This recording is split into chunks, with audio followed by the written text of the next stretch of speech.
Hello दोस्तों। तो कैसे हैं आप?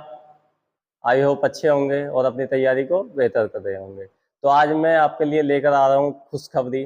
खुशखबरी ये है कि एसएससी जीडी की एक न्यू वैकेंसी आ गई है, जिसमें पद हैं 26,146 पद। उसकी तैयारी को कैसे बेहतर करना है और इसमें कौन सी पोस्ट को प्रेफरेंस देनी है और इसमें क्या क्वालिफिकेशन मांगी जाएगी, अपने टॉपिक को कैसे कवर करें, क्योंकि ज़्यादा समय नहीं है, उसमें हमको स्कोर भी बड़ा करना है। तो कम समय में सटीक तैयारी करने के लिए हमको कुछ चुनिंदा जो टॉपिक हैं उनको कवर करना होगा और सही स्ट्रेटेजी को अपनाना होगा। तो इन सभी पर आज हम बात करने वाले हैं। तो आपने हमारे चैनल को सब्सक्राइब नहीं किया है तो चैनल को सब्सक्राइब कर लीजिए, वीडियो को लाइक कर लीजिए और कमेंट में एक बार जय हिंद जरूर लिख दीजिए। तो वीडियो को शुरू करते हैं। सबसे पहले लेते हैं कि एसएससी जीडी की जो वैकेंसी आती है इसमें क्वालिफिकेशन कितनी पूछी जाती है। इसमें क्वालिफिकेशन ओनली 10th पूछी जाती है, कोई ग्रेजुएशन नहीं +2। बस अगर आप 10th हैं तो एसएससी जीडी की वैकेंसी में अप्लाई कर सकते हैं और एक गवर्नमेंट जॉब पा सकते हैं। तो इसमें क्वालिफिकेशन का पता चल गया। अब इसकी बात करते हैं सिलेबस की। इसमें सिलेबस क्या क्या पूछा जाता। 2023 से पहले जो पैटर्न था उसमें 100 क्वेश्चन आते थे और उसमें 100 ही मार्क्स के होते थे, लेकिन 2023 के बाद उसको चेंज कर दिया गया। अब 100 क्वेश्चन की जगह उसमें 80 क्वेश्चन पूछे जाते हैं और उसमें चार पार्ट पूछे जाते हैं। पूर्णांक होता है उसका 160 मार्क्स। चार पार्ट कौन कौन से होते हैं? इसमें हिंदी पूछी जाती है, हिंदी चूज कर सकते हो या फिर उसमें इंग्लिश चूज कर सकते हो, जो भी आपकी बेटर है आप उसको चूज कर सकते हो। मैथ सबका सेम आएगा, रीजनिंग आएगी और जीके आएगी। इन सभी की अच्छे से तैयारी कर लीजिए, क्योंकि अगर आप काफी समय से तैयारी कर रहे हैं तो बस आपको अच्छी टॉपिक को कवर करना है जिनके क्वेश्चन 100% पूछे ही जाते हैं।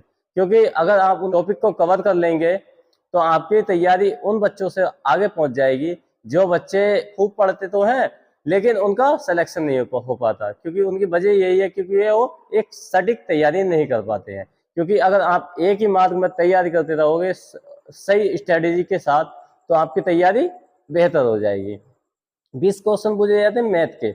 मैथ इसमें से समथिंग 12 से 13 क्वेश्चन तो सभी करते हैं, कुछ 4 से 5 क्वेश्चन ऐसे आते हैं जो मॉडरेट होते हैं। समथिंग 50 से 60% जो बच्चे होते हैं वो उन क्वेश्चनों को नहीं कर पाते हैं, जो मेरिट को वो ग्रो करते हैं। जो करते हैं और उस मेरिट में आगे पहुंच जाते हैं और जो नहीं करते वो वहीं पर रह जाते हैं। और उसमें से 2 से 3 क्वेश्चन या 4 क्वेश्चन भी कह सकते हैं, उसमें थोड़े से हार्ड लेवल के जाते हैं। हार्ड नहीं है, बस उसमें थोड़ा सा टेक्निकल इशू हो जाता है, जो अगर आप उसको पकड़ गए तो आप अच्छा उसमें मार्क्स कर पाएंगे। अगर आपने वो 4 क्वेश्चनों में से 2 क्वेश्चन 3 क्वेश्चन कुछ भी कर लिया तो आप उसमें अच्छा स्कोर कर लेंगे और उन सभी बच्चों से आगे पहुंच जाएंगे। इसी तरह रीजनिंग है। रीजनिंग एसएससी की कोई भी रीजनिंग भारी नहीं आती, एक आध क्वेश्चन को तो कह नहीं सकता, लेकिन रीजनिंग आप 20 में से 20 कर पाएंगे, 20 नहीं तो 19 कर पाएंगे, क्योंकि 19 मैंने भी किए हैं और एक क्वेश्चन में थोड़ा डाउट था तो मैंने उसमें निगेटिव की वजह से उसको नहीं किया। और हाँ, निगेटिव भी बता दूं, इसमें एसएससी जीडी में 1/4 की निगेटिव मार्किंग होती है। अगर आपके 4 क्वेश्चन गलत हैं, एक क्वेश्चन सही है, तो आपको जो सही क्वेश्चन है वो भी कट जाएगा। तो इसमें कम अटेम्प्ट करना लेकिन एक्यूरेट करना।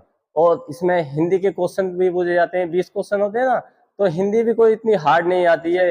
पर्यायवाची हुए, विलोम शब्द हुए, कुछ ऐसे टॉपिक हैं जिसमें से 100% बूझे ही बूझना है। उन टॉपिक को मैं अगली वीडियो में कवर कर लूंगा। अगर मैं इस वीडियो में कवर करूंगा तो ये वीडियो ज्यादा लंबी हो जाएगी, और टॉपिक मैं नेक्स्ट वीडियो में कवर कर दूंगा। और बात कर लेते हैं पोस्ट प्रेफरेंस की।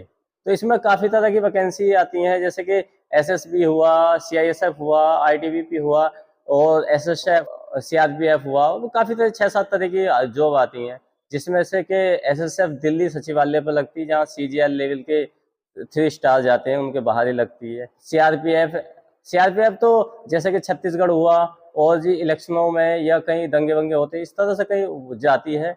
और बीएसएफ हुआ, एसएसबी हुई, ये बॉर्डरों पर इनकी लगती है। आईटीबीपी की उसमें लद्दाख वाले क्षेत्र में चली जाती है। तो आपको जो भी अच्छी लगती है आप उसको चूज करिए। और जब आप फॉर्म भरें तो ये ध्यान करें कि उसमें अपना डाटा एक्यूरेट भरना, क्योंकि इस बार बच्चे ऐसे थे जिनका डाटा एक्यूरेट नहीं भरा गया था। उनका नंबर होने के बावजूद भी उनको ट्रेनिंग पर या मेडिकल के लिए नहीं बुलाया गया। उनको डिस्क्वालीफाई कर दिया गया। और फिर बाद में केस करते रहो, उससे क्या फायदा? क्योंकि पहले ही अगर हम इसमें सटीक इंफॉर्मेशन दे देंगे एसएससी को, तो हमारा कोई डाउट ही नहीं आएगा। अगर डाउट आएगा तो उसमें दिक्कत तो होनी ही है। तो आप इसमें सटीक इंफॉर्मेशन दें और अपनी पोस्ट प्रेफरेंस को साइबर कैफे वाले से कहना कि इस तरह से पोस्ट प्रेफरेंस देनी है, क्योंकि उसमें ABCD कुछ करके आते हैं पोस्ट प्रेफरेंस, तो उसमें क्रमवार से ऐसे ही नहीं कर देना। जो आपकी फर्स्ट चॉइस है उसको पहले रखना और जो लास्ट चॉइस है उसको बाद में रखना। आपकी तैयारी कितनी भी है, लेकिन फर्स्ट चॉइस ही सबसे पहले रखना। अगर मेरे द्वारा दी गई ये इन्फॉर्मेशन आपको अच्छी लगी हो तो हमारे चैनल को सब्सक्राइब कीजिए, वीडियो को लाइक कीजिए और कमेंट में आपका जो भी डाउट हो उसको कमेंट में जरूर लिखिए।